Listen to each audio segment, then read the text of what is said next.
no sé, o sea, a lo mejor mi historia a veces pienso que empezó que mi abuela me regaló, cuando tenía yo como 4 años, me regaló un pequeño violín muy feo. Lo colgaron arriba de mi cama y lo vi todos los días cuando despertaba. Pero es muy temprano, yo creo que si quieres saber mi historia, pues yo creo que nos brincamos al 94, 1994, cuando yo tengo 34 años. Y me acuerdo una situación, este, estaba viviendo en una vieja casa en el campo, en lo que en Italia se llama la Bassa Padana, que es el llano entre Verona y Venecia, con un clima horrible, niebla, este, vino, viñedas, se llama creo. Este, pues en este momento era noviembre en esta situación, olía como a tierra húmeda, olía a vino nuevo, así como un poco raro. O sea, siempre me gustó eso. Me gustó siempre en esta vida en Italia, en esa zona. Me gustaron los olores, aunque el clima era terrible, pero me gustó mucho todo eso. Sobre todo el olor a vino nuevo. Y esta tarde estaba yo sentado con mi viejo maestro Natalino Rodeger. Me vino a visitar y le conté mis penas. Y dice, estamos tomando vino, obviamente, ¿no? El botellón de vino. Y pues él me ve, le dije algo y me dice, si estás loco tú, ¿cómo te quieres ir de aquí? Aquí tienes todo, absolutamente, te queremos todos, eres un gran ebanista y todos te respetamos, pero yo no accedo a lo que dice y digo, nada, pero siempre no tengo dinero y siento que todos se aprovechan de mí porque son más conocidos que yo, pero yo hago los muebles para ellos y todo un show y siento le digo que necesito salir, ya no puedo estar aquí, o sea, necesito otra cultura, necesito otra vida, necesito una vida nueva. Y en eso que estoy platicando con él, tengo en mis manos un sacapunta viejo incluso es un sacapunta de mi abuelo, que lo tengo ahí, y es un globo, un mapa mundo, y se puede abrir para sacar la basura. Entonces estoy jugando con ese, y entonces de repente le doy vuelta como una trótola, como dicen allá, como se dice, un trompo. Y en ese momento digo, ahí donde se para, arriba, la parte de arriba donde se para, cuando lo giro el mapa mundo, el país que está arriba, ahí voy. Y es México. Y le digo a Natalino, voy a México. Y me ve como si estuviera completamente, como si hubiera perdido todo mi sentido, porque ya estábamos tomando vino, ¿no? Entonces seguimos tomando nuestro vinito y etcétera, y al final pues medio estamos así como muy felices, muy alegres, y quedamos en lo mismo. Yo digo que voy a México. Bueno, nos abrazamos, me dice, pues si quieres ir a México igual está bien, igual es destino. Me abraza y no sabemos que es la última vez que nos vemos. Y fue en retrospectiva, digamos, fue algo significante, porque él para mí era un poco mi padre italiano, se puede decir. 3 meses después, ya este loco alemán ya está en México, con una caja de herramientas. No entiendo nada, no entiendo el lenguaje corporal de esta gente. O sea, es distinto que en Europa. O sea, una expresión mexicana no es lo mismo que una expresión europea. No entendí nada. Tenía un una terrible nostalgia. No había como la posibilidad de regresar emocionalmente, porque era como regresar a una situación que ya había yo abandonado. Es como empezó otra vida. Cuando me vine a México empezó otra vida. No existía la posibilidad para mí de regresar. Tenía, no sé si cada noche, pero tenía siempre el mismo sueño. Y soñé la placa de mi carro, de mi coche. Y la placa de mi coche, siempre cuando la soñaba, decía Mor. Y yo estaba en Oaxaca. Mi placa decía Wax, ¿no? Y yo soñaba que tenía las letras M-O-R. Y en algún momento decidí de llegar a Cuernavaca para ver si hay posibilidades de vivir, no pensando en mis sueños, sino un día estaba yo en una oficina por X trámite y estaba yo un poco triste y cansado y quién sabe qué, y como los trámites en Oaxaca eran eternos hace 24 años. Estaba yo esperando como una hora que alguien me firmara algo y platico con el empleado y en la plática me dice, no, pues yo he viajado por todo México y le digo, pues, pero ¿cuál es la parte de México que más te gustó? ¿Dónde es más bonito? Como pues era yo desesperado, pero era libre, ¿no? Entonces él me dice, mira, ¿sabes qué? El punto más bonito, la parte más bonita de México es todo bonito, pero donde más me gustó era Cuernavaca. Es realmente la eterna primavera. Entonces yo, loco como estoy, agarré y me vine a Cuernavaca. Pues digo, a ver, pues voy a vivir aquí, a lo mejor voy a estar más feliz. Salgo del autobús, veo una placa de un carro y dice, Mor, eso. Entonces ahí está mi sueño. Ahí busqué dónde vivir y por eso estoy ahorita cerca de Cuernavaca, en el estado de Morelos. Y aquí es donde conocí la mamá de mis hijos, con sus ojos bonitos, una chavita, una muchachita de chonchita bonita en un pueblo. Y pues al final, ahorita tenemos 3 hijos y estamos casados. Y a cierto punto en esta vida ya juntos, que siempre ha sido complicado económicamente y sí nos funcionaba bien, pero un día sucedió algo, una cosa clave de mi vida. Y fue que estaba yo caminando especialmente en Tepoztlán, en el pueblo, en la pequeña ciudad, en el pueblo más cercano. Y un día así como bien hizo calor, y de repente uno me habla, escucho mi nombre, dice Matías. Y es un tipo que no conozco, o sea, un tipo con la barba, no muy alto, se dio mucha importancia y dice, oye, escuché que eres un ebanista importante y te quería invitar que me ayudes a terminar algunos violines y yo soy laudero y estudié en Italia y así, ¿no? Y yo inmediatamente le dije que no, porque pues obviamente quería que yo trabaje gratis para él, ¿no? Con el pretexto que a lo mejor que lo encontraba yo interesante hacer violines y le dije que no tengo tiempo. Pero cuando vi que se fue, como algo se me prendió, o sea, a lo mejor me acordé este violincito que me regaló la abuela que estaba arriba de mi cama. Y o algo así, pero una luz se me prendió y dije, no, espérate, algo está sucediendo aquí. Si alguien en la calle te pregunta si quieres que te enseñe a hacer violines, no se puede decir que no, aunque fuera gratis. Aunque te hace de trabajar gratis. Entonces le digo, espérate, no, sí, ok, está bien, cuando empezamos.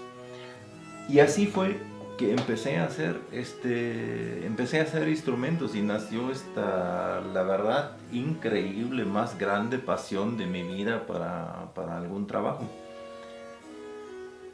Aunque era difícil al principio, y me acuerdo siempre que un día ya había nacido mi niña. regresó de la primaria, regresó de la escuela y me cuenta que le preguntaron, ¿qué hace tu papá para vivir? Y ella les contestó, vende violines, pero nadie los compra. Pero de todas maneras, yo seguí con ese trabajo. Es más, invertí, pedí un préstamo en el banco para comprar madera, para comprar barnices, digamos, para mejorar todo siempre. O sea, quería mejorar, quería aprender y así seguí invirtiendo esfuerzo, dinero y todo en eso. Y pues un día llegó una violinista a través de una amiga, llegó una violinista americana a mi taller y empieza a probar un violín y dice, pero suena muy bien tu violín, se ve muy bien. Era Sandy Schwartz de la Orquesta Barroca de San Francisco en aquel entonces. Y de ahí empezaron a venir pues más músicos. Conocí a Jorge Sade de Ecuador, solista, incluso porque empecé a exponer en Europa, por ejemplo en una exposición en el Concerthaus en Viena, donde conocí a Mariana Rones, que me presentó otra vez Giorgia Veneziano.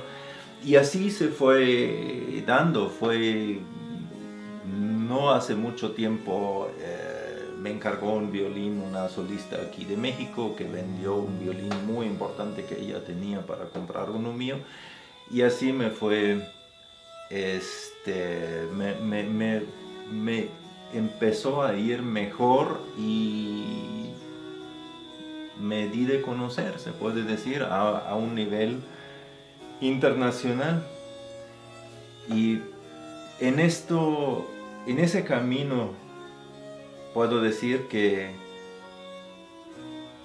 en el camino de mi vida loca, los consejos de Natalino, la lucha que hice, el contacto también con esos músicos realmente grandes personajes, grandes. He conocido personas muy valiosas y valientes, talentosos, y digamos, en este camino, si veo todo junto, aprendí o adquirí la idea que hay una línea muy delgada entre excelencia y algo que quiero llamar inolvidable, para llamarlo de alguna manera.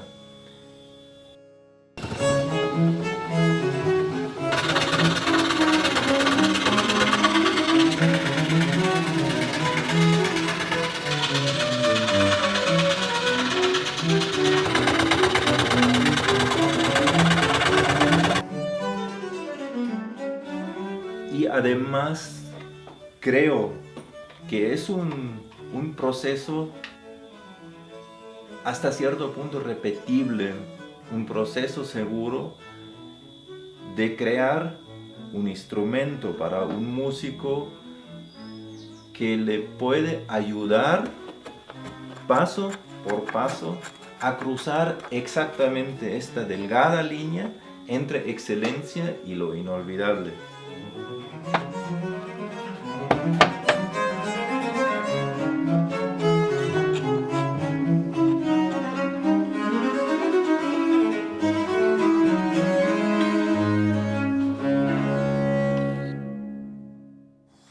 ¿Tú te acuerdas cuál es, de la otra vez, cuál es la posición fundamental cuando empezamos a diseñar desde el principio un violín de concierto?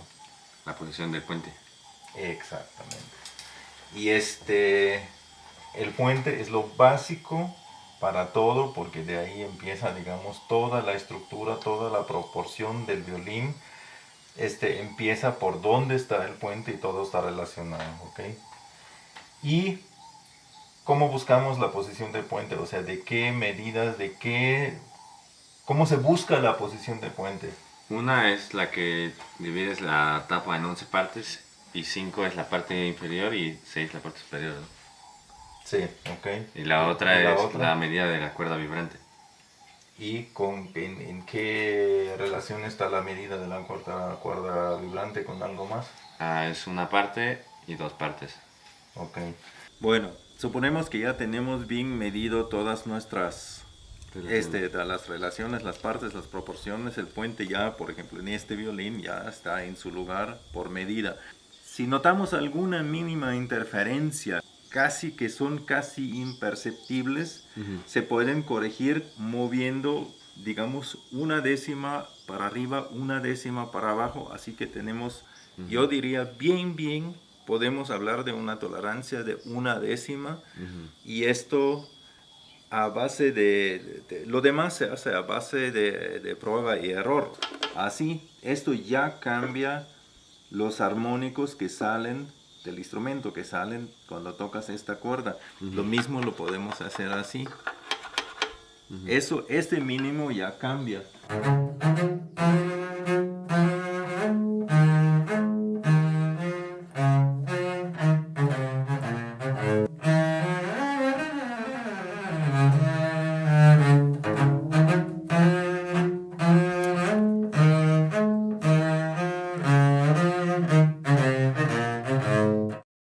Mira, también puedes hacer una cosa, o sea, no es mucho trabajo, te compras una lima de esta y una lima de esta. Y pues nada más ni quitas el puente. Así de esa manera el puente está un poco gruesecito aquí y no se vuelve metálico el sonido.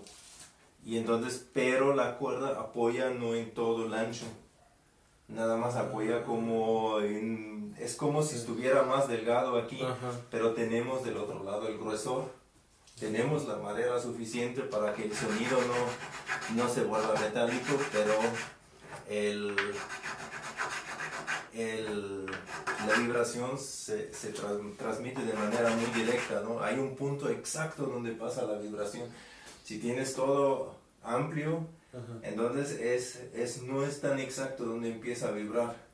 No puede ser aquí, pero si haces una curvita aquí, es esto el punto donde empieza a vibrar y eso te da la precisión. Que son Espérame. milímetros, pero... Es 1 milímetro ahorita que le bajé más o menos. Voy a reponer Y cuando en caso haces esto, lo más conveniente es que echas un poco de cera o lápiz también. Se puede poner un poco de grafito. ¿Cuál era la? Sí,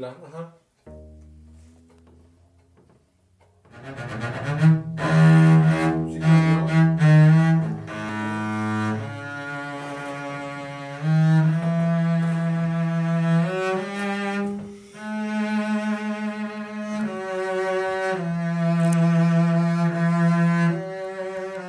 Yo en realidad siempre me pregunto, o sea, ¿por qué tan pocos músicos piden un instrumento hecho especialmente sobre medida para ellos? Porque, o sea, un instrumento así en realidad es una herramienta increíblemente valiosa en sus manos. O sea, está hecho para sus manos, para sus oídos, para sus ojos, para su cuerpo y todo.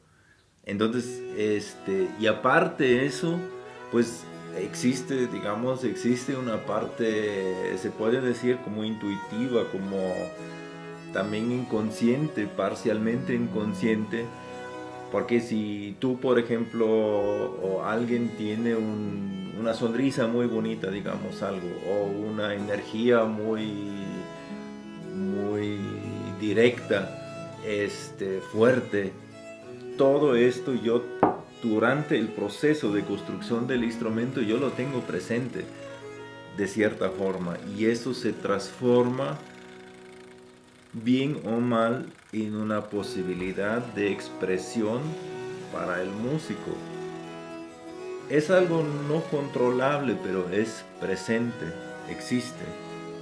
Y con esto tenemos prácticamente de un lado tenemos toda la parte técnica del instrumento, que es el tamaño de las manos, el sonido que se forma a través de la forma de la bóveda, las proporciones y todo eso. Y del otro lado tenemos esa parte intuitiva que nos ayuda también. Y al final, tú tienes un instrumento que es completamente tuyo. O sea, es tuyo como si fuera tu bebé. Es casi, se puede decir, un arma, como la espada en la mano del caballero. O sea, y además vas a sentir como todos los papás del mundo que su bebé es el más bonito del mundo. Y lo chistoso es que tienen razón.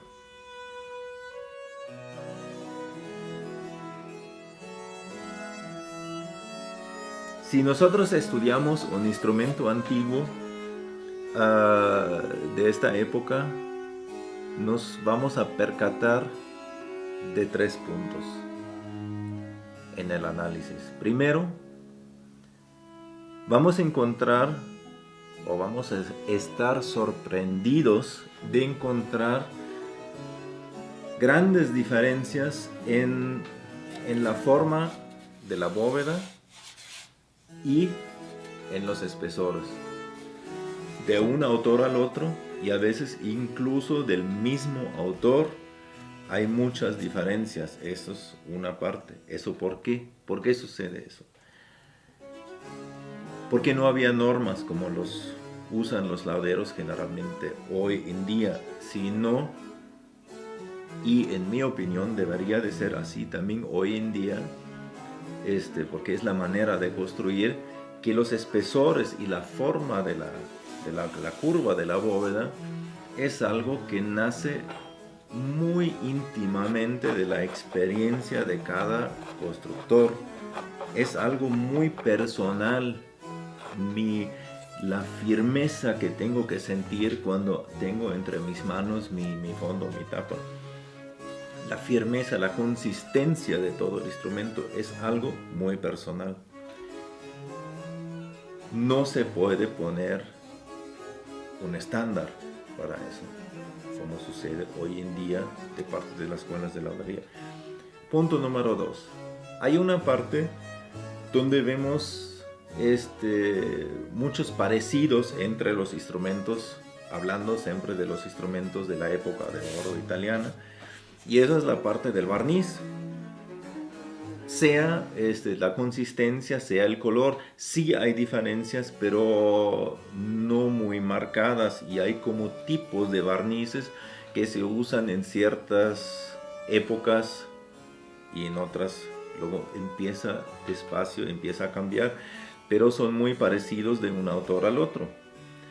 Eso se explica porque el barniz, igual como se hace hoy en día, raramente los lauderos preparan ellos mismos, si no lo compran ya hechos. Hoy lo compramos en internet y pues yo no, pero normalmente se compra el barniz ya hecho en internet o en alguna tienda o en la tienda de frente, según como donde vive uno. Si uno tiene la suerte de vivir en Madrid, lo compra, o en Múnich lo compra con Kremer, ¿no? Históricamente se compraba con el droguero en la droguería, que preparaba las barnices, a lo mejor especialmente personalizadas, pero en grandes líneas las recetas eran estas. Entonces por eso se parecen en los barnices. Y luego lo que más nos sorprende es el tercer punto, que en cuanto al concepto de construcción, en cuanto a proporciones y medidas, encontramos casi 300 años de construcción idéntica a través de todos los autores, y pues casi se puede decir en todos los instrumentos de alto nivel sonoro encontramos el mismo concepto de construcción. También eso se explica fácilmente si sabemos que existían y existen obviamente todavía fuentes y escritos de arquitectos, que el primero, si no me equivoco, era Vitruvio de Antecristo, y uno de los últimos era Nazario En medio había Mersenne, había Cennini, había otros autores que principalmente eran arquitectos que describían en sus tratados la construcción de teatros, de salas de concierto, del punto de vista de su acústica. Y aconsejaron a los constructores de instrumentos en esos escritos de usarlos el mismo método en la construcción de los instrumentos. Las mismas medidas, las mismas proporciones. Y esos conceptos, pues supuestamente fueron enseñados en la escuela de laudería de Cremona, entre los maestros eran conocidos, o sea, todos los grandes lauderos de esta época, desde Andrea Amati en el 1600 hasta Stradivarius, conocían estos conceptos, conocían estos textos, o por lo menos conocían los conceptos. Y por eso los encontramos en todos los instrumentos idénticos, ¿no? Después fueron perdidos en el siglo XIX, fueron olvidados prácticamente. Y nada más se encuentran todavía en algunos, o en muchos instrumentos incluso, se encuentran a veces a medias. ¿Por qué? Porque los instrumentos hechos después, en los siguientes 200 años, del 1800 al 2000, se puede decir, como muchas veces se usaban los modelos antiguos que tienen las proporciones, entonces se transmitieron las proporciones también en los años después, pero se nota que los constructores no tenían la conciencia de ellos. La gran pregunta sería, ¿cómo hoy en día podemos recuperar, digamos, todo eso, todo este conocimiento? Ahí sí nos ayuda la era moderna con los medios de comunicación muy avanzados. Obviamente hoy en día, de aquí a 20 años atrás, tenemos a disposición fotos de excelente calidad, colores, grabaciones de los instrumentos. Todo mundo tiene acceso a informaciones que en el siglo XIX y en el siglo XX no había de tal forma. Entonces, eso nos permite hoy en día tener toda esta información,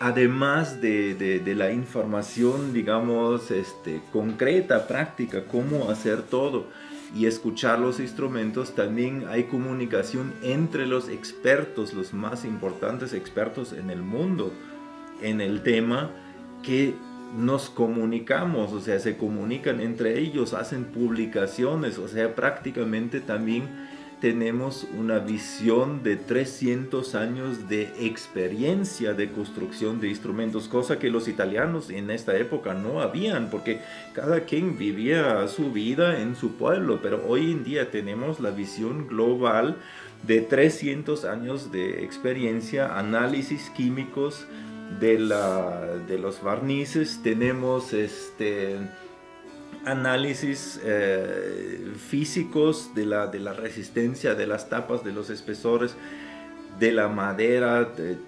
Hay muchas opciones hoy en día para reconstruir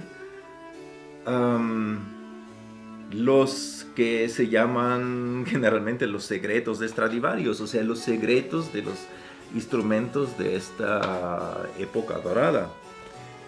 Pero del otro lado tenemos siempre, como siempre en el arte, en todas las épocas del mundo, hoy y entonces, existe el misterio del talento, el misterio de la intuición, del inconsciente, sí, más que nada yo diría de la intuición, que en mi opinión es la revelación, la percepción del mundo más clara que tenemos, la intuición que está adentro de nuestro universo interior, se puede decir. No es ningún absurdo pensar que podemos hacer un instrumento en un taller moderno, actual, que no solo iguala a un instrumento de la época dorada italiana, sino hasta incluso los puede superar.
Creo todos en algún momento hemos encontrado un artista que para nosotros era algo inolvidable y con su instrumento también inolvidable y increíble. A mí me gusta primero pensar o echar un vistazo a estas personas, a ese tipo de personas que son, por lo menos los que he tenido el honor de conocer en mi vida, eran personas auténticas, personas que no se comparan con otros y llenos de fe. Como dice una de las frases de Goethe, folge deinem ersten Gefühl, sigue tu primer sensación. Y eso es lo que hacen ellos, no es otra cosa. Entonces mi trabajo es, cuando un músico viene al taller, conocer su intuición y ver juntos si podemos encontrar un punto en común con mi intuición, y si eso es el caso, pues trabajar sobre esto y crear un instrumento.